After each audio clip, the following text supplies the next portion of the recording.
The Euphrates River is drying up now. Would fallen angels be real and the apocalypse be coming? The fallen angels are not just a myth. They are already here on earth, and the government knows it. But the real question is, could our own leaders be complicit in a plan that has been foretold for millennia? The Bible doesn't just hint at this.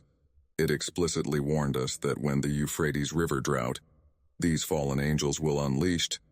A catastrophic event will follow too. What exactly will happen when they are set free? And how close are we to witnessing this prophesied disaster? We will delve in these questions in this following video. What is special about the Euphrates River? And how is it mentioned in the Bible?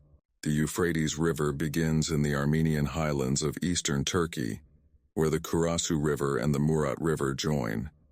The river runs through the Taurus Mountains, then across Syria and Iraq, before emptying into the Persian Gulf. The river is 1,730 miles long, making it the longest waterway in southwestern Asia. But why is this important? Because this is where 4 of the deadliest fallen angels are said to be, just waiting to be freed so they can fulfill their mission. The Euphrates River holds profound significance in the Bible, appearing as a symbol of both life and prophecy throughout the sacred text. Stretching across the ancient lands of the Middle East, the Euphrates is one of the most mentioned rivers in the Bible, playing a crucial role in the unfolding of God's plan for humanity.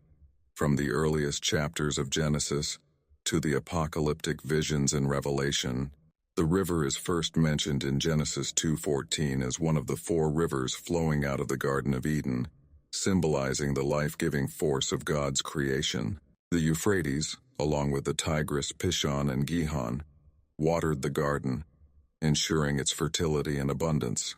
This association with Eden established the Euphrates as a river of life, vital to the sustenance of the first humans and the world they inhabited. It is a river that, from the very beginning, is tied to God's divine order and the flourishing of life on earth. As the narrative of the Bible progresses, the Euphrates reappears in various contexts, each time carrying deep symbolic meaning. In the story of the Abrahamic covenant, the Euphrates marks the boundary of the land promised to Abraham and his descendants, Genesis 15:18. This promise underscores the river's role as a geographical and spiritual boundary, defining the extent of the land given by God to his chosen people. The Euphrates thus becomes a marker of God's promise and the future inheritance of Israel. However, the river's significance in the Bible is not limited to life and promise. It also serves as a stage for divine judgment and the unfolding of apocalyptic events. In Jeremiah 46:10, the Euphrates is the site of God's judgment against the nations. The prophet Jeremiah speaks of a great battle by the river, where the enemies of God will be defeated. Here, the river that once symbolized life and prosperity becomes a backdrop for death and destruction, reflecting the duality of God's power to both nurture and judge. The Euphrates River and the legend of the 4 fallen angels imprisoned there. So we can see the Euphrates River in the Bible is much more than a geographical feature. It is a powerful symbol woven into the fabric of biblical prophecy and divine action. From the life-giving waters of Eden to the apocalyptic visions of Revelation, the Euphrates serves as a testament to God's sovereignty over creation, his promises to his people, and his ultimate plan for the world. The most dramatic mention of the Euphrates comes in the book of Revelation, where it plays a pivotal role in the end times. The drying up of the Euphrates, as mentioned in Revelation 16:12, further signals the approach of the apocalypse, as it prepares the way for the kings of the East to gather for the final battle at Armageddon. This imagery underscores the river's transformation from a symbol of life to a harbinger of the end, reflecting the Bible's theme of judgment and the fulfillment of prophecy. The Bible says in Revelation 9:13-14, "The 6th angel sounded his trumpet, and I heard a voice coming from the 4 horns of the golden altar that is before God. It said to the 6th angel who had the trumpet, 'Release the 4 angels who are bound at the great river Euphrates.'" Now, for those not too familiar with the Bible, There are 7 trumpets before the apocalypse. The release of these fallen angels is the 6th trumpet, and it is happening as we speak. The Bible warns us that when the Euphrates River dries up, the apocalypse is near. This is because 4 fallen angels will be released from the bottom of this river to eradicate 1/3 of mankind. That is approximately 2 billion people who will fall victim to these fallen angels when they are released. And sure enough, the Euphrates River is drying up as we speak. Actually, the river is drying up so quickly that the Iraqi Ministry of Water Resources warns that the river could be completely dry by 2040. That's only 16 years from the point of me making this video. But why will this happen? Or a better question, why would God allow this to happen? Well, as I mentioned, this is the 6th trumpet out of 7. For everyone who is watching, please leave your comment about the Euphrates River myth. If you have any more sections or need further assistance, feel free to ask. We really want to know your opinion about this profound and mystic topic. What do the 7 trumpets mentioned in the book of Revelation warn about? The 7 trumpets of Revelation are discussed from Revelation 8 to 9. It all starts when 7 angels stand before God and receive 7 trumpets. The first angel sounded his trumpet, and there came hail and fire mixed with blood, and it was hurled down on the earth. 1/3 of the earth was burned up, 1/3 of the trees were burned up, and all the green grass was burned up. The second angel sounded his trumpet, and something like a huge mountain, all ablaze, was thrown into the sea. 1/3 of the sea turned into blood, 1/3 of the living creatures in the sea perished, and 1/3 of the ships were destroyed. The third angel sounded his trumpet, and a great star, blazing like a torch, fell from the sky on 1/3 of the rivers and on the springs of water. The name of the star is Wormwood. 1/3 of the waters turned bitter, and many people died from the waters that had become bitter. The fourth angel sounded his trumpet, and 1/3 of the sun was struck, 1/3 of the moon, and 1/3 of the stars, so that 1/3 of them turned dark. 1/3 of the day was without light, and also 1/3 of the night. The fifth angel sounded his trumpet, and I saw a star that had fallen from the sky to the earth. The star was given the key to the shaft of the abyss. When he opened the abyss, smoke rose from it like the smoke from a gigantic furnace. The sun and sky were darkened by the smoke from the abyss, and out of the smoke, locusts came down on the earth and were given power like that of scorpions of the earth. They were told not to harm the grass of the earth or any plant or tree, but only those people who did not have the seal of God on their foreheads. They were not allowed to take their lives. They were only allowed to torment them for 5 months. The agony they suffered was like that of the sting of a scorpion when it strikes. During those days, people will seek death but will not find it. The locusts looked like horses prepared for battle. On their heads, they wore something like crowns of gold, and their faces resembled human faces. Their hair was like women's hair, and their teeth were like lions' teeth. They had breastplates like breastplates of iron, and the sound of their wings was like the thundering of many horses and chariots rushing into battle.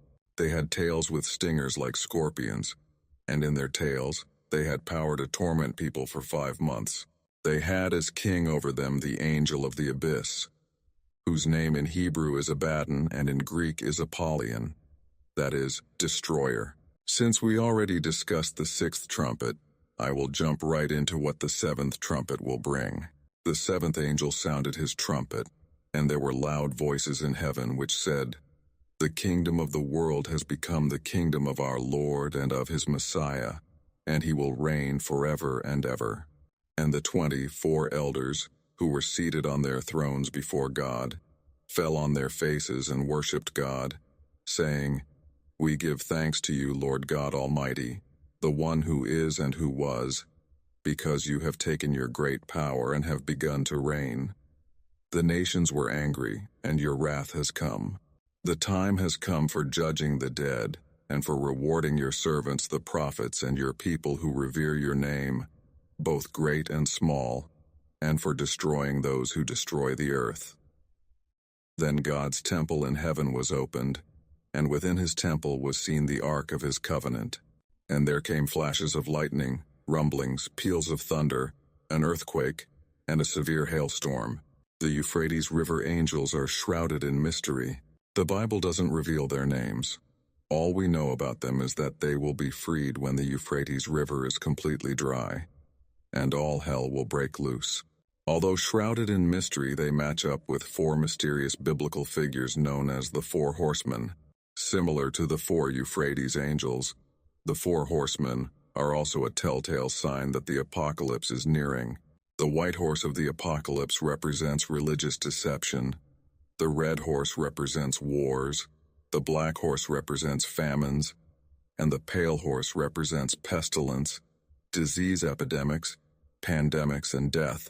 And according to what these horsemen represent, it seems as though the apocalypse is already beginning.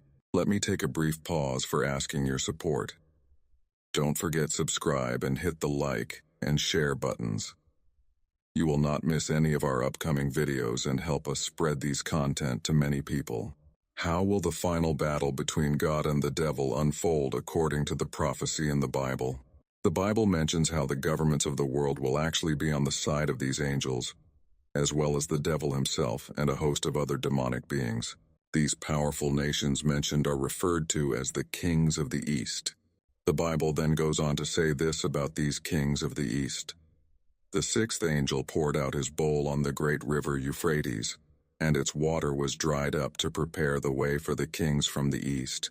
And I saw coming out of the mouth of the dragon, and out of the mouth of the beast, and out of the mouth of the false prophet, three unclean spirits like frogs, for they are demonic spirits, performing signs, who go abroad to the kings of the whole world to assemble them for battle on the great day of God the Almighty.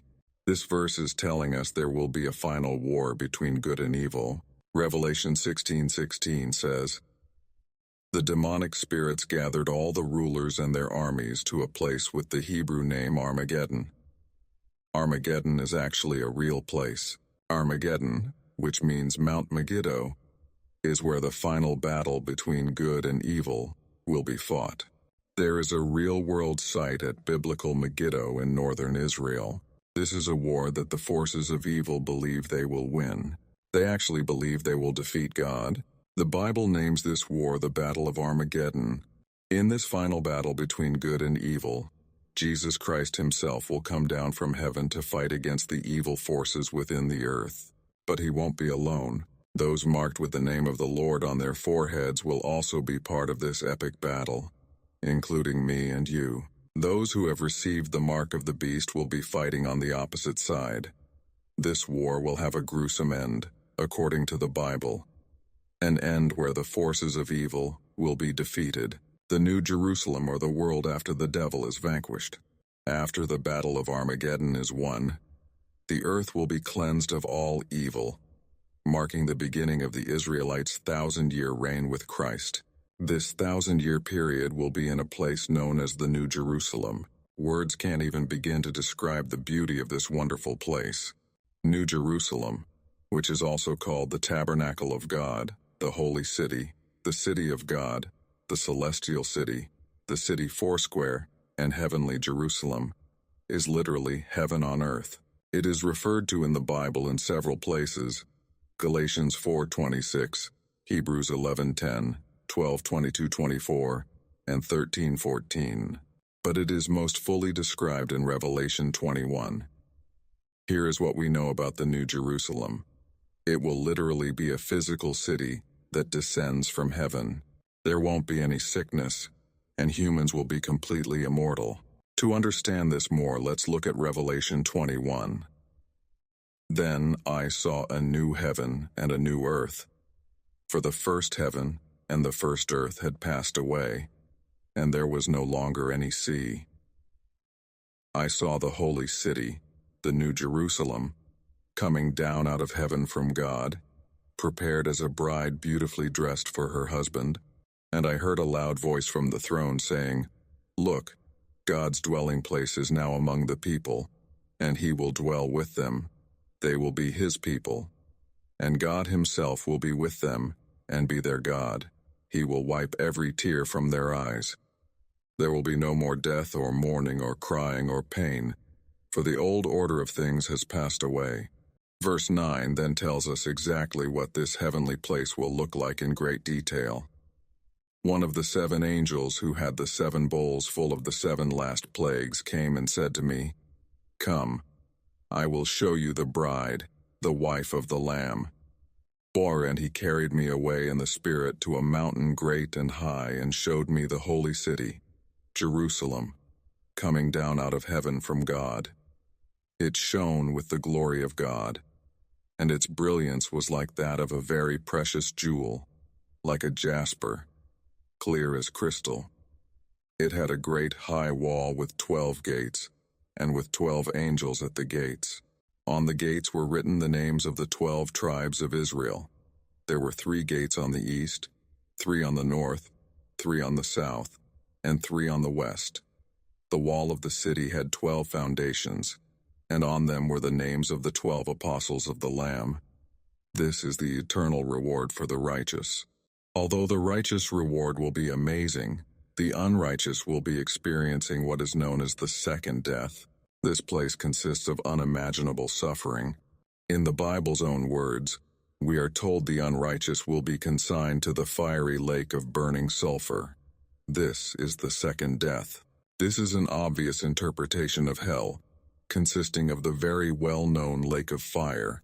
However, not only humans will be there. The fallen angels and Satan will be there too. Oddly enough, Satan will once again be freed. The Bible tells us that Satan will be in hell for 1,000 years. Then he will be released again for an unknown reason. Although it will just be for a short period of time when he's released, it is still odd that the worst figure in the Bible will be released once more.